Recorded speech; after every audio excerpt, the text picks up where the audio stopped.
Okay. So good morning, dear students. So we'll be just studying under this today's topic, human skeletal system.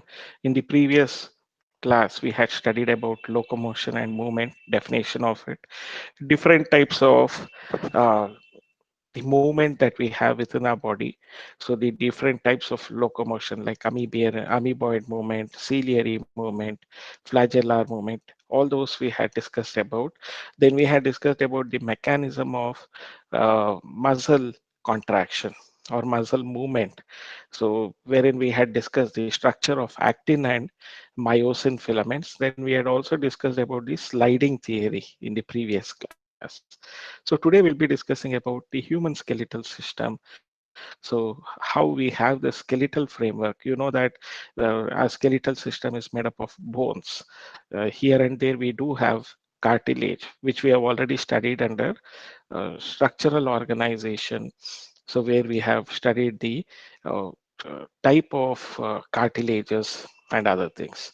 So let us get into the details of this human skeletal system. So human skeletal system consists of a framework of bones. So you can see from the skull to the tip of the toes. So we have a framework. Okay, so it consists of a framework of bones. Totally we have 206 and few cartilages are there. So bone has a very hard matrix due to the calcium salts. Cartilage has slightly pliable matrix due to chondroitin salts. We have discussed about that uh, in the structural organization in animals, isn't it? So totally we have 206 bones. The longest bone, the thigh bone, this is the femur. Femur is the longest bone. Okay, and the smallest bone is the stapes. Within the ear, there are the bones like stapes.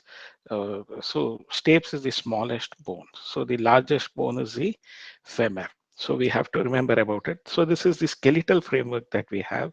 Even just by seeing the skeletal system, we can differentiate between male skeletal system and female skeletal system. So the pelvic region will be much more enlarged in case of female because their entire anatomy is to conceive a infant. Okay, their pelvic system is much more larger when compared to that of man's pelvic system. So just by seeing the skeletal system also, we can observe, we can differentiate between a male skeletal system and female skeletal system. So you can see the collarbone. So there would be the uh, the humerus bone, not a funny bone, but it is called as humerus bone, the forelimbs bone. So then a pair of bones would be there. Okay, so the radius and ulna, fibia and tibia. Okay, then we have the carpals, metacarpals, tarsals, and metatarsals. So these are the bones. Then the lower jaw is movable. The upper jaw is fixed to the skull. Okay, so then we have the rib cage. So the sternum, rib cage. So all those and the vertebral column. You can see the vertebral column here. Okay, so this is the framework that we have. So it consists of a framework of bones. It consists of nearly 206 and a few cartilages. So bone has a very hard matrix due to the calcium salts. Cartilage has slightly pliable or flexible matrix due to chondroitin salts. So now this uh, very easy to uh, divide them into this. And if you remember this flow chart, you can easily understand about it. So the human skeletal system consists of axial bones. So if you can notice the axial bones, they have all been shaded. So what are these axial bones? The human skeletal system consists of the axial bones. They are totally 80 bones. What are those axial bones are? Bones of the head, vertebral column, then sternum, okay, ribs. So bones of the head, vertebral column, sternum, the ribs. So totally 80 bones are there. So bones of the head, so they have been shaded blue, whatever we call it, has the axial skeleton, so which consists of 80 bones. So bones of the head, sternum, vertebral column, ribs. So these are the uh, axial skeleton, which consists of totally 80 bones. The appendicular skeleton, which consists of 126 bones. So they are here the light blue colored one. So the bones of the forelimbs, bones of the hind limbs, pectoral girdle. Can you notice this pectoral girdle? Then pelvic girdle. So the pectoral girdle, it is at this region. This is the pelvic girdle. So the pectoral girdle, pelvic girdle. So the appendicular skeleton consists of 126 bones. So they have the bones of the forelimbs, bones of the hind limbs. So the pectoral girdle, then pelvic girdle, the hip region. So they have the pelvic girdle. So this we call it as the appendicular skeleton, and they consist of 126 bones. Axial skeleton consists of 80 bones. So that you have to remember. So what are those? Bones of the head, vertebral column, then sternum, the ribs. All these are called as the axial skeleton. The appendicular skeleton consists of 126 bones, bones of the forelimbs, bones of the hind limbs, the pectoral bones, and pelvic girdle, pectoral girdle and pelvic girdle. So bones of the head, 29 bones they are made up of. So you have to remember about those. So the skull, it includes skull, 22 bones, hyoid. So the hyoid region, so that is one bone, and ear ossicles, 3 into 2, 6 bones are there. In the ear ossicles, there are 6 bones. So the hyoid bones, then the ear ossicles, so they are 3 into 2, so 6 bones. So here you can notice the ear ossicles, okay, the stapes and malleus, stapes, and the other bones. So here ossicles has 3 into 2, 6 bones. So skull has 22 bones. The hyoid is one bone. Ear ossicle is 3 into 2, 6 bones are there. Okay.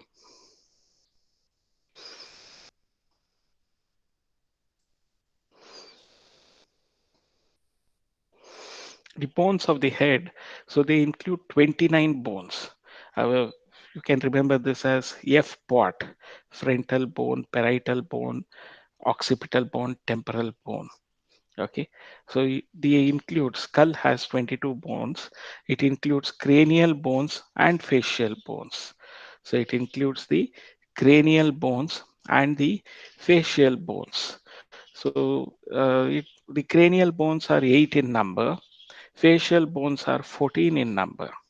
So cranial bones are 8 in number. It includes the frontal bone, 1, parietal, which is 2 in number on either side of it, temporal, which is also 2 in number on either side of it, occipital is 1, sphenoid is 1. So the sphenoid bone, yes, here it is, the sphenoid bone and the ethmoid bones. So these are the cranial bones. So the sphenoid and ethmoid bones. So sphenoid is also 1 and ethmoid is also 1. So the cranial bones and facial bones are there. Cranial bones are 8 in number, facial bones are 14 in number. So totally they are 22 in number. Okay, cranial bones, you can remember it as F part, frontal bone, parietal bone, occipital bone. So F, frontal bone, parietal bone, the occipital bone, and temporal bone. So all of them are uh, pair of them except for frontal bone, which is only 1 in number. So parietal bone, pair of them. So the temporal bones are also a pair of them are there. Then occipital bone. So they also have sphenoid bone and the ethmoid bone. So sphenoid bone is 1 in number. Ethmoid bone is also 1 in number. So the facial bones includes 14. So they include the nasals, which are 2 in number, maxillae, which are 2 in number, zygomatics, which is 2 in number, lacrimals, which are 2 in number, palatines. So the bones are named here. So some of them are not seen here. So palatines, inferior nasals, mandible is there, mandible, vomer. So you have to remember these facial bones, 14 in number. So nasals are two in number, maxillae is two in number. So you can make it up as NMZ, LP, IMV. So you can make up the what do you call it as mnemonics. Okay. So let us make it as NMZ.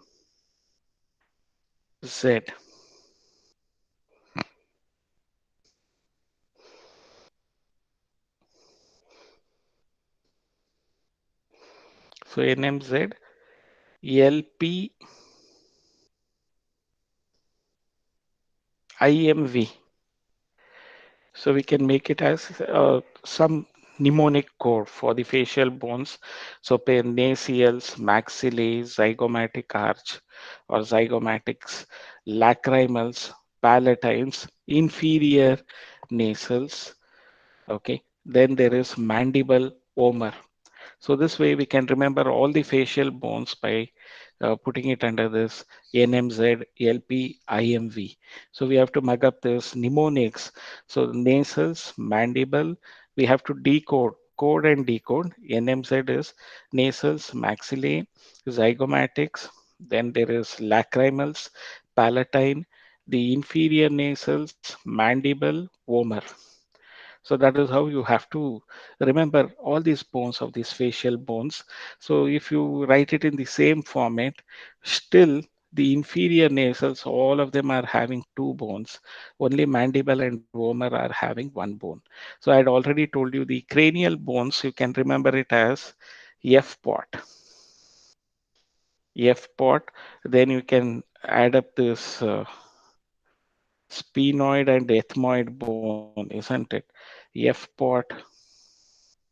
I'll just give you how to remember it. F pot, SE. So the facial cranial bones, frontal bone, single frontal bone, parietal bone, occipital bone, temporal bones, they are two in number each. Okay. Then sphenoids, they are one. Occipitals is one in number. Parietals and temporal are two in number. So occipitals only one.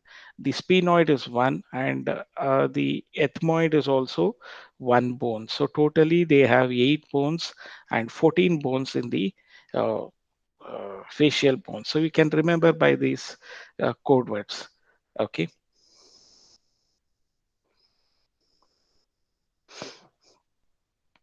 So we completed the cranial bones and the facial bones.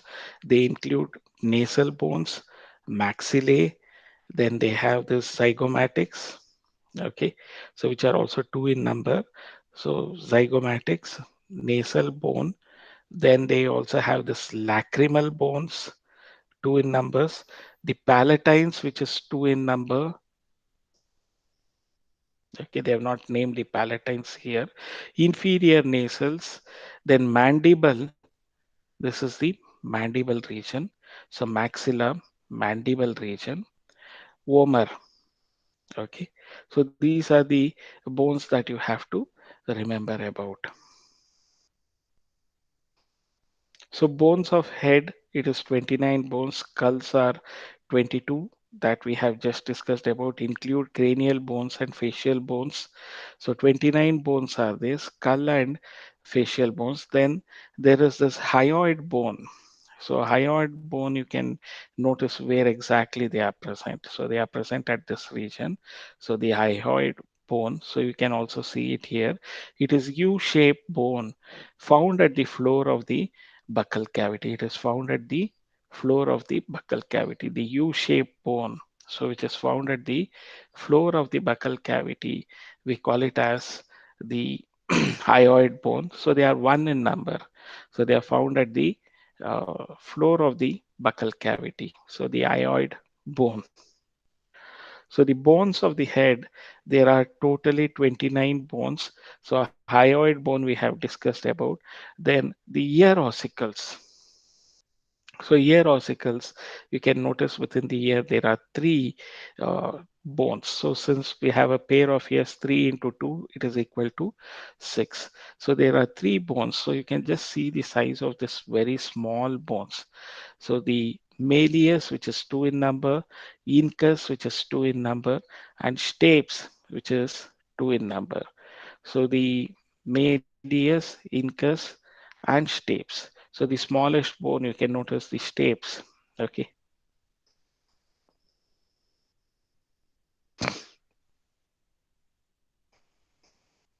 the smallest bone, stapes. So malleus, you can remember it as MIS, miss. Okay. So malleus, a pair of them, incus, a pair of them, and stapes, two of them. So totally, the bones of the head are 29 bones. So with the skull bones 22 and one hyoid bone, ear ossicles. So there would be six bones totally. So a pair of malleus, you can remember MIS, malleus, incus, and stapes. Stapes are the smallest bone. So this is found within the ear ossicles. Hyoid bone, we also call it as the uh, U-shaped bone found at the floor of the buccal cavity. So you can even notice here.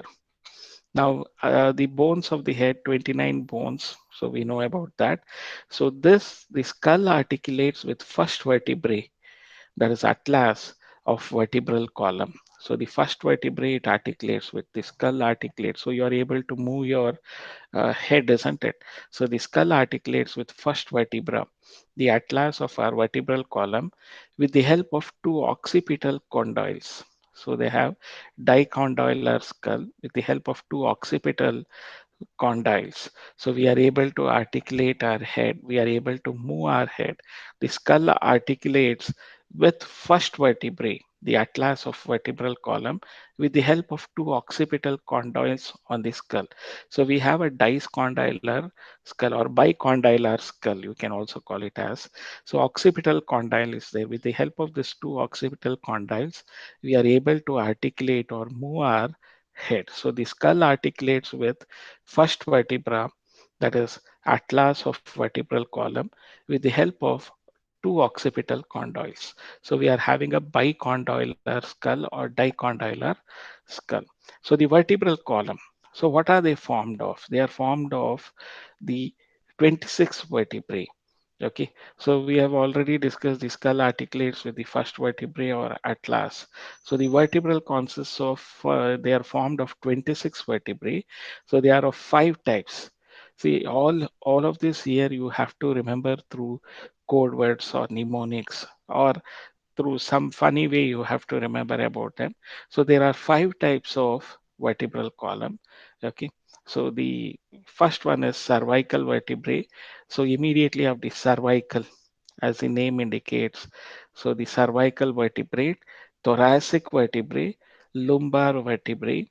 Then you have this sacral vertebrae, so which is very lower part of it. Then coccygeal vertebrae, one fused. So the coccyx, so they would have been the tailbone. So the coccygeal vertebrae, which is fused with the sacral vertebrae.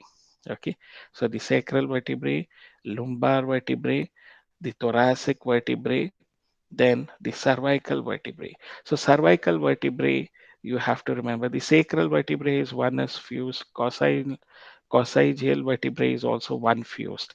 So you have to remember the numbers CTL, SC. Okay, so remember that CTL, SC. So cervical vertebrae, they are seven bones. Thoracic vertebrae, they are 12 bones. Lumbar vertebrae, they are five bones. Then sacral vertebrae, one fused. Coccygeal vertebrae, one fused. So 7, 12, 5, 1, 1. So that is the total 26 vertebrae are there. Five cervical vertebrae, seven cervical vertebrae, 12 thoracic vertebrae as the maximum number of these. Lumbar vertebrae is 5. So 7 cervical vertebrae, 12 thoracic vertebrae, 5 lumbar vertebrae, then one fused sacral vertebrae, one fused coccygeal vertebrae. So totally they are 26 vertebrae. So the vertebral column has a central hollow portion. So throughout they have a central hollow portion, which we also call it as the neural canal, through which the spinal cord from the brain passes through which the spinal cord passes. The number of cervical vertebrae are seven in almost all mammals. So vertebral column protects the spinal cord. It supports the head and serves as the point of attachment for the ribs and musculature of the back. So muscles of the back also they provide a uh, framework for it. So the vertebral column protects the spinal cord. So they are passing through their neural canal, isn't it? So the vertebral column, the major part that they do is they protects the spinal cord. They support the head and serves as the point of attachment for the ribs and musculature of the back. So vertebral column protects the spinal cord, supports the head, and serves as the point of attachment for the ribs. So the vertebral column also serves as the point of attachment for the ribs and musculature of the back. So point of attachment for the ribs and musculature of the back. So this is what you notice in case of this vertebral column. So the vertebrae has a central hollow cap portion which we call it as neural canal through which the spinal cord passes through. Okay, so neural canal through which the spinal cord passes through. Number of cervical vertebrae are seven in almost all the mammals. So the vertebral column, they protect the spinal cord, they support the head, and also help in the articulation of the head and serve as the point of attachment for the ribs. So the vertebral column also serve as a point of attachment for the ribs and musculature of the back. So the first bone which is attached to the head is the atlas bone, the first vertebral bone. So the second one is axis. So the atlas bone is the first bone which is attached to the head region, and the bicondylar skull articulates within this first bone. Okay, the sternum or the breastbone we call it as. So they have this a flat bone on the ventral midline of thorax. Okay, that we call it as sternum or breastbone. So a flat bone on the ventral midline of thorax. Okay, so it is on the ventral side. It you can see it at the back side of it. Sternum or the breastbone. So we call it as a flat bone on the ventral midline of the thorax. So 12 pairs of ribs are there, a flat bone. So you find this from here. So it is fusing with the ribs also, the sternum bone. So three types of ribs. Ribs are 12 pairs. Three types of ribs are there. True ribs are the first seven. First seven of them are the genuine or true ribs, they call it as. So 8, 9, and 10, we call it as false rib. So the vertebrochondral. So they are the false rib. Floating ribs are 11th and 12th pair are floating ribs. So they are not attached at all. So we have this sternum, which is a breastbone or a flat bone on the ventral midline of thorax. So we have the flat bone here to which the ribs are attached also. A vertebral, a flat bone on the ventral midline of thorax. They are different. Okay, that is why we also call this sternum has a breastbone, a flat bone on the ventral midline of thorax. So this is the axial skeleton we are discussing about, isn't it? So we have discussed the bones of the head, then we have discussed the vertebral column. Now we are discussing the sternum. Okay, hyoid bone also we have discussed about. The first one that we discussed was the bones of the head, 29 bones are there. So then the vertebral column. Third one, we just discussed about the sternum or breastbone. So they have three of them. The upper bone to which the first and second ribs are attached. This is the manubrium. So body, it is a long, narrow middle bone. So notches or indents where the ribs attach to the sternum. So indents where the ribs attach to the sternum. Then the xiphoid process, the end part we call it as xiphoid process. This is not required for your labeling, but just know it because if you're planning to take medicine, so these information are very valuable to you. So a continuity of that itself you'll be learning in your uh, medical courses. Okay, so the sternum, which is at the front part of the rib cage, so back part is the vertebral column, so the rib cages are attached to the vertebral column as well as to the sternum. So manubrium, body, notches, these are the labeling that we have studied, and xiphoid process. The end part is the xiphoid process. What is a sternum or breastbone? It's a flat bone on the ventral midline of thorax. It's a flat bone on the ventral midline of thorax. So ribs are 12 pairs. Okay, so three types of ribs are there. So the true ribs, false ribs. So first seven ribs we call them as true ribs. Then eighth, ninth, and tenth we call it as false ribs. So they are vertebrochondral. They are called as false ribs. And the 10th, 11th, and 12th, 8th, 9th, and 10th are called as false ribs. So the floating ribs, that is, I will call it as first PU, second PU. So because they are 11th and 12th. So the floating ribs, you find it in the 11th and 12th pairs. Okay, so this is what you have to remember. So first seven ribs are true ribs, 8th, 9th, and 10th, that is the high school part, is false ribs. The 11th and 12th, first and second PU, they are the floating ribs. So you can remember these three types of ribs are there. True ribs, they are the first seven pairs, then false ribs, 8th, 9th, and 10th, and the floating ribs, that is 11th and 12th pair, are the floating ribs.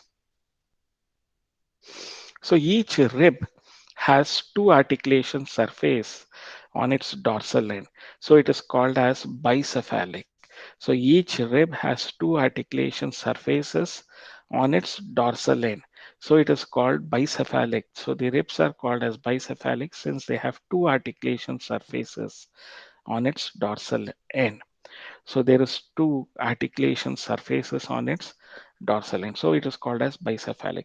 So true ribs are attached to thoracic vertebrae.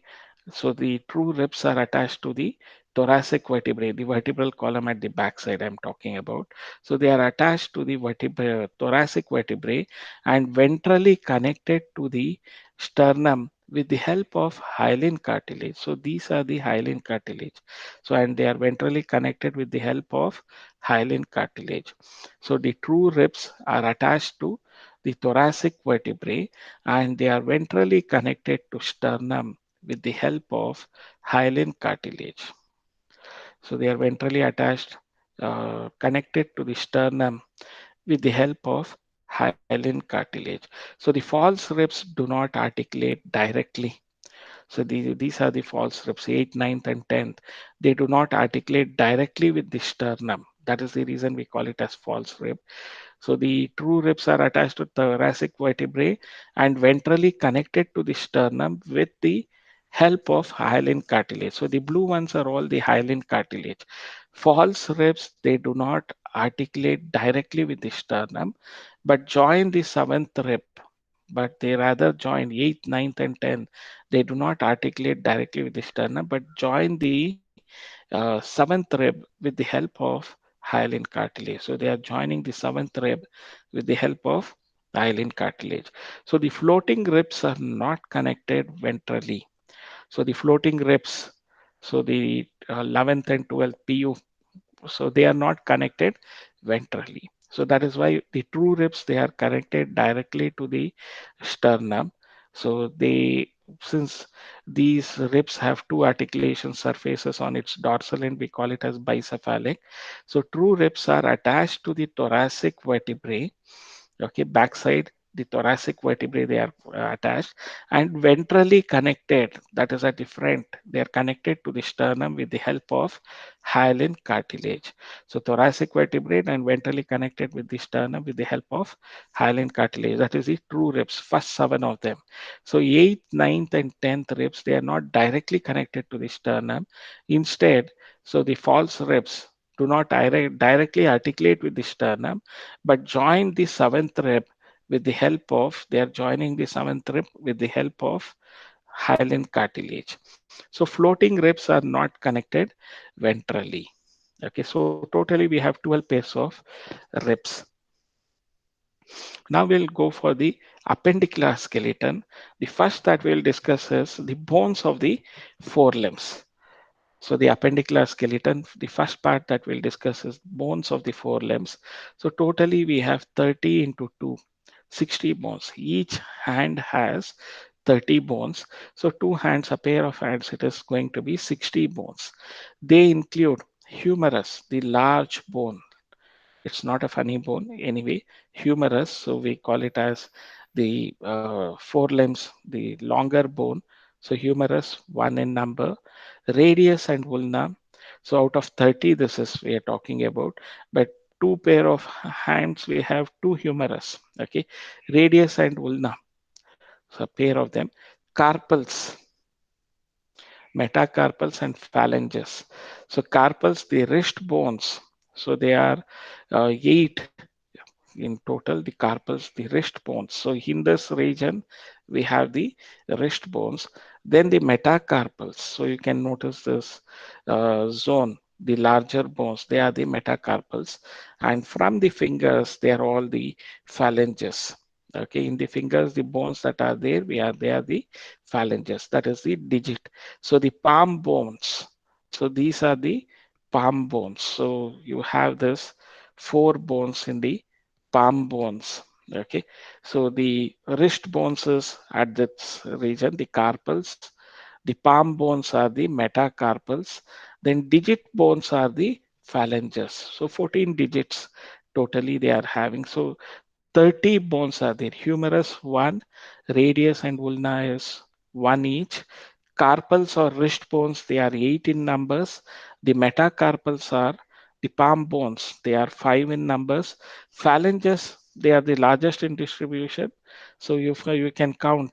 Okay, the phalanges are the uh, digits bones are 14 in number. Totally, they are 14 in number.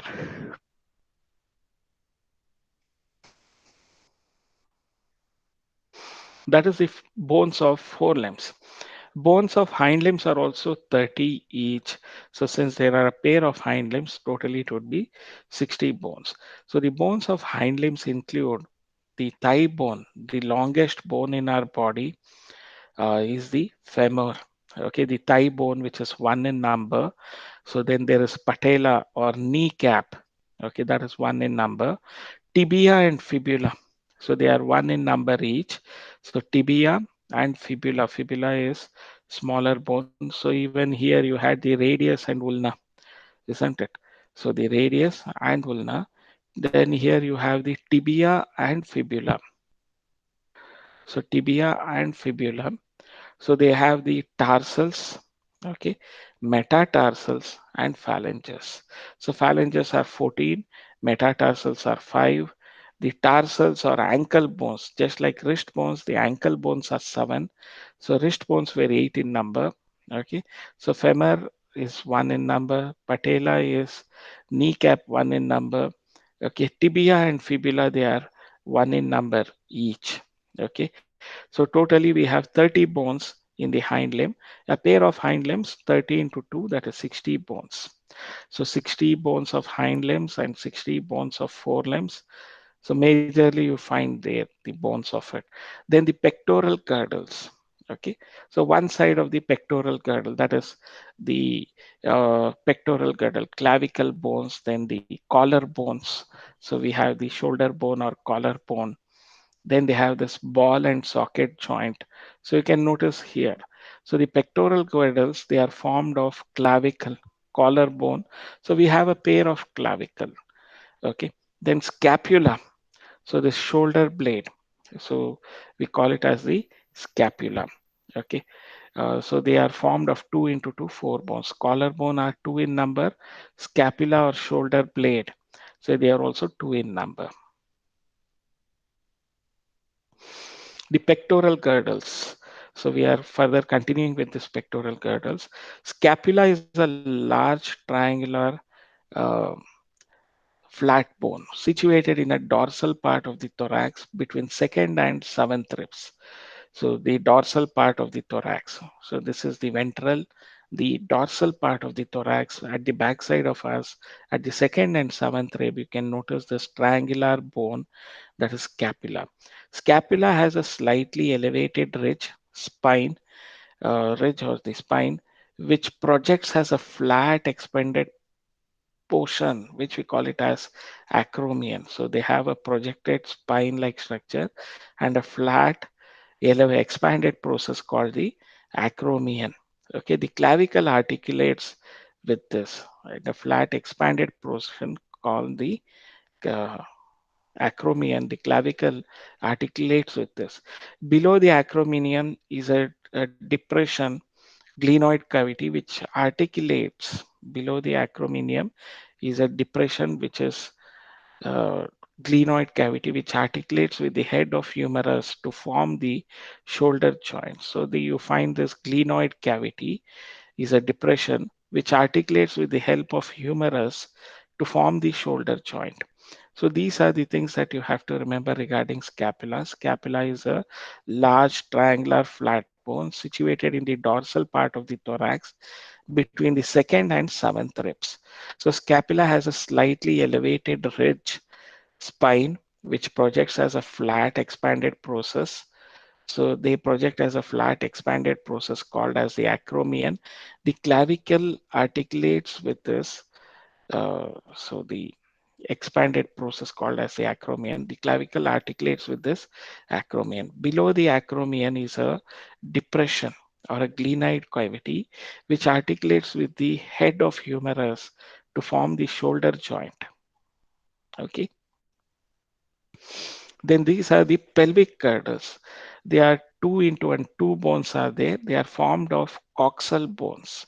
So the pelvic girdles are two in numbers, two into one. So they are formed of two coxal bones. Each coxal bone is formed by fusion of three bones, the helium, ischium, and pubis. So the helium, ischium, the strongest and lowest bone in pelvis is the ischium, and pubis, okay, forms the front of pelvis. Helium, ischium, and pubis. Okay, so the ischium region at the backside of it, you can notice this. So helium, ischium, ischium at the backside, you can notice. Then pubis. Okay, they are elevated at different. Helium, ischium, and pubis. Each coxal bone is formed by. So the pelvic girdle is formed by this coxal bone. This entire thing we call it as the coxal bone. So it is formed by the fusion of three bones: helium, ischium, and the pubis. So helium, ischium, and pubis. So this bone is the pubis. This is the ischium, the backside of it. So helium, ischium, and pubis. Each coxal bone is formed by the fusion of three bones: helium, ischium, the backside of it, and pubis. So they are formed by the fusion of this. This is the coxal bone. So coxal bones are two in numbers. Okay.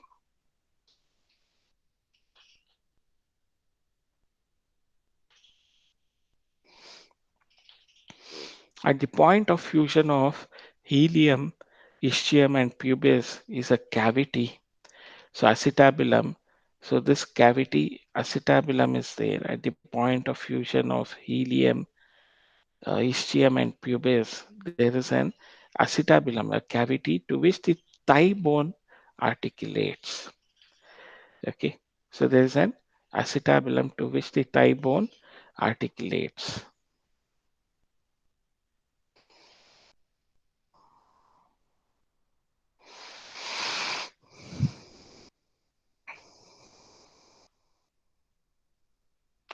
Between the ischium and pubis, there is a cavity, the socket, so through which the thigh bone articulates.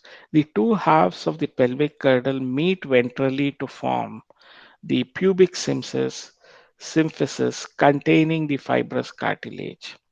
So the two halves of the pelvic girdle, that is the coxal bones, they meet ventrally to form fibrous pubic symphysis.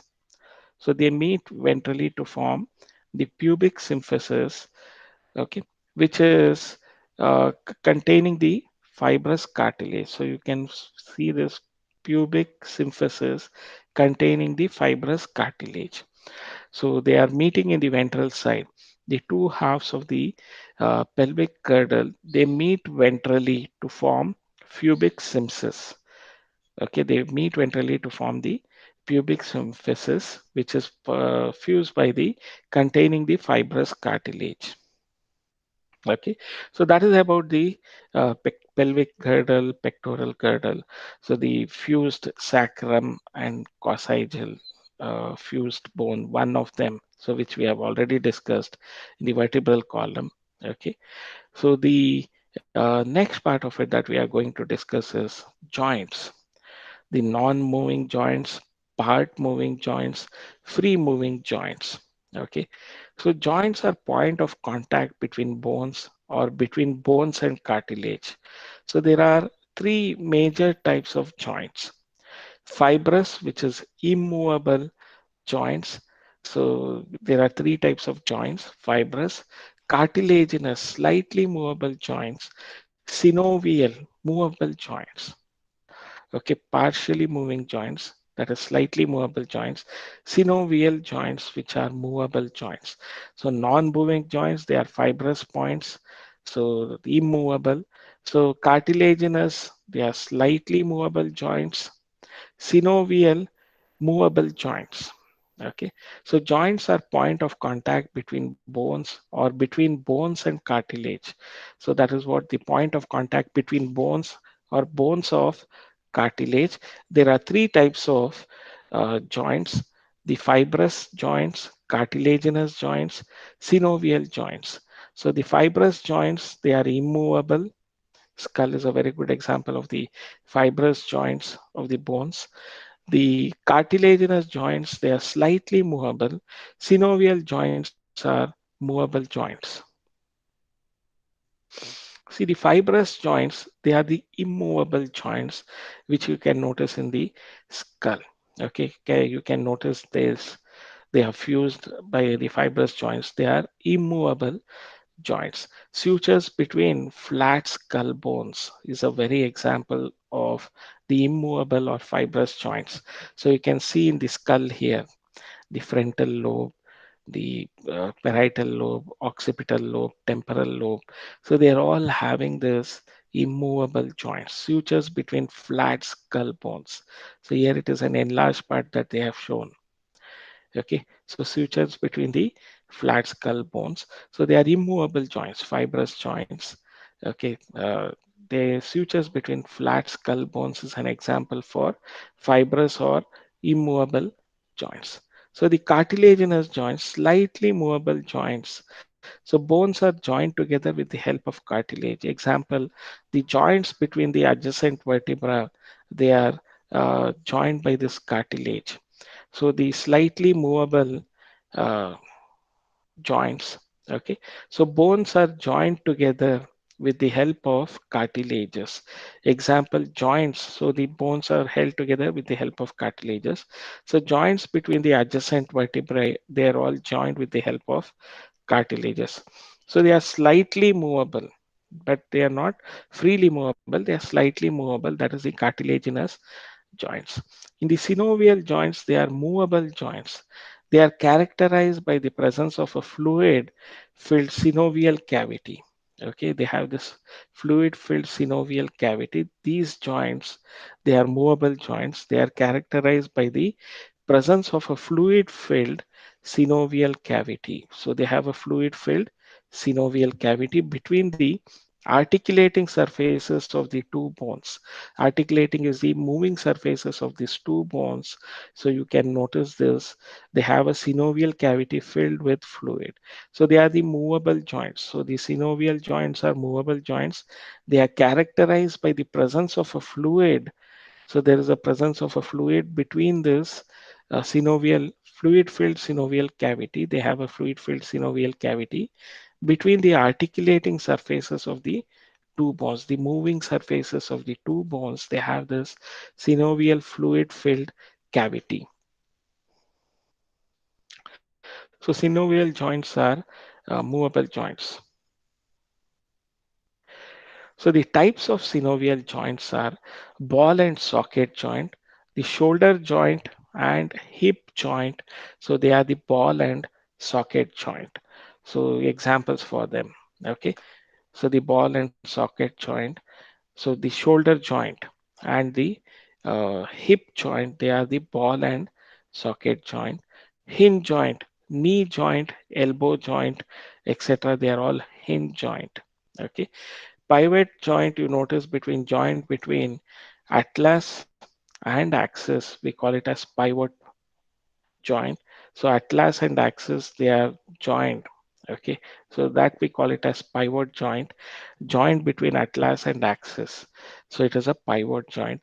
Gliding joint, joint between carpals. Okay, so we call it as the gliding joint. So joint between carpals and metacarpal of a thumb. Between carpals, that is, the carpals are here, the palm bones joint between the carpals and metacarpal. So we call it as saddle joint. So joint between carpals and metacarpals. So that is the palm bones and the carpals and metacarpals. So wrist bones and the palm bones. So the joint between them, they are saddle joint, we call it as the wrist bones and the palm bones. So the joint between them is metacarpals.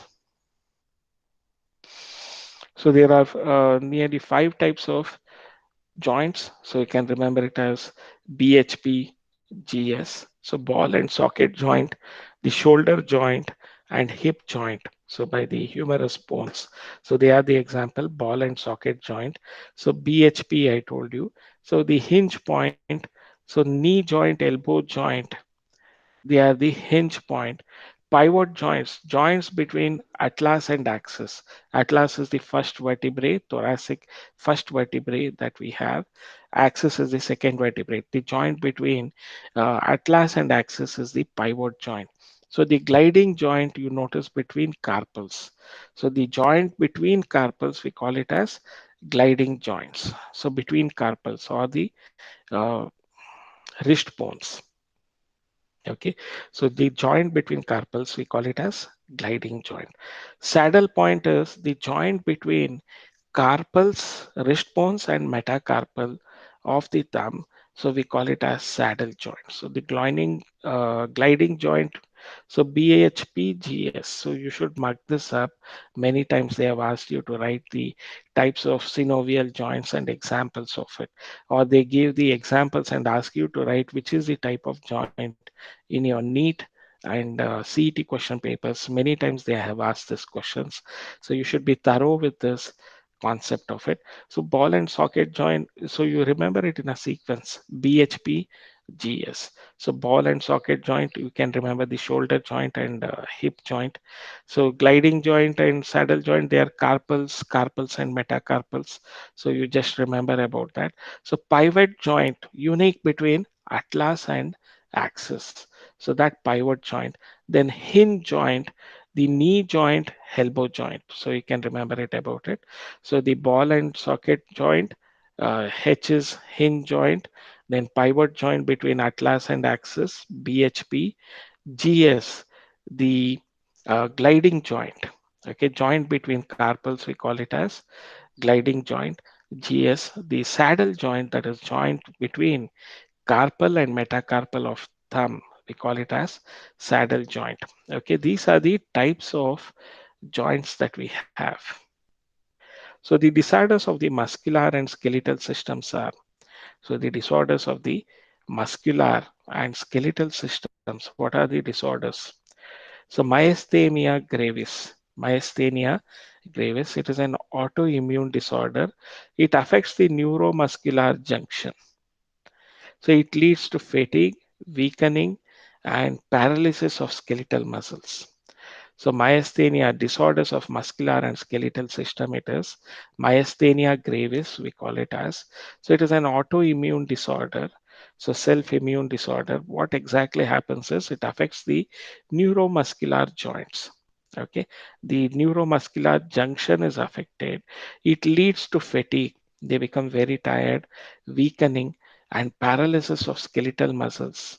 So this is what we call it as myasthenia gravis. It is an autoimmune disorder. It takes place between the junction of the nerve, neuromuscular junction. It is taking place. So it affects the neuromuscular junction. It leads to fatigue, weakening, and paralysis of this skeletal muscles. So it leads to weakening and paralysis of the skeletal muscles. So the muscular dystrophy, the disorders of muscular and skeletal systems, the progressive degeneration of skeletal muscles, the progressive degeneration of skeletal muscles, and mostly it is due to genetic disorder. So this muscular dystrophy. So normal biceps, this is how the muscles are, but a biceps with muscular dystrophy, so this is how it looks. So it is a progressive degeneration of skeletal muscles. The skeletal muscles are degenerated. Okay, mostly it is due to genetic disorder. So the muscular dystrophy. So tetany is it is a rapid spasm in muscles due to low calcium ion in the body fluid. So the rapid spasms in muscles. So due to low calcium ion in body fluid, so we call it as tetany. So one is myasthenia gravis, which is an autoimmune disorder. It leads to fatigue, weakness, and uh, paralysis of skeletal muscles. Muscular dystrophy, progressive degeneration of skeletal muscles, and it is mostly due to genetic disorder. In this slide, you can see a normal bicep with well-built skeletal muscles, but the skeletal muscles would be degenerated in case of a person who is affected with muscular dystrophy. So the progressive degeneration of skeletal muscles, mostly due to genetic disorder. Tetany is the rapid spasm in muscle due to low calcium ion in body fluid. So it is a rapid spasm in muscles due to low calcium ion in the body fluid. The disorders of the muscular and skeletal systems are arthritis. It is the inflammation of joints. Arthritis is the inflammation, the swelling up of joints. So we call it as arthritis. So the inflammation of joints as they age up, you can notice this aging, one of the aging process, it involves the inflammation of the joints. So the arthritis is the inflammation of the joints. Osteoporosis, the age related disorder characterized by decreased bone mass. So, the related disorder, which is characterized by decreased bone mass. See the normal bone matrix and osteoporosis, you can notice this. It is an age related disorder characterized by decreased bone mass and increased chances of fracture. Okay, so there is a decreased level of estrogen, the female hormone, especially in women. The osteoporosis cases are more. So it is because of the decreased level of estrogen is a common cause. So the age-related disorder, it doesn't take place in young people as they age up, especially in female, because of the decreased level of estrogen. There is osteoporosis. So it is an age-related disorder characterized by the decreased bone mass and increased chances of fracture. So there is a decreased level of estrogen is a common cause for this osteoporosis. So we have discussed about arthritis, inflammation of the joints. Then we discussed about the myasthenia gravis. Then we had also discussed about the tetany, rapid spasm in muscles due to low calcium ion in body fluid. So muscular dystrophy also we had discussed about. Okay. So now the uh, last part for today's study, the gout. So gout is the inflammation of the joints due to accumulation of uric acid crystals. So there is accumulation of uric acid crystals. As a result of it, there is an inflammation of joints takes place. The swollen and inflamed joint. So inflammation of joints takes place. So due to accumulation of uric acid crystals. So the inflammation of joints due to accumulation of uric acid. crystals, we call it as gout. So gout is the inflammation of the joints due to the accumulation of uric acid crystals. So this is about our discussion of this complete topic that completes our discussion on our complete topic of locomotion and movement of muscles. Okay, locomotion and movement, we have completed the entire topic. Okay, so any doubts or clarifications? So please, you can please ask me now. Any doubts or clarification, dear students?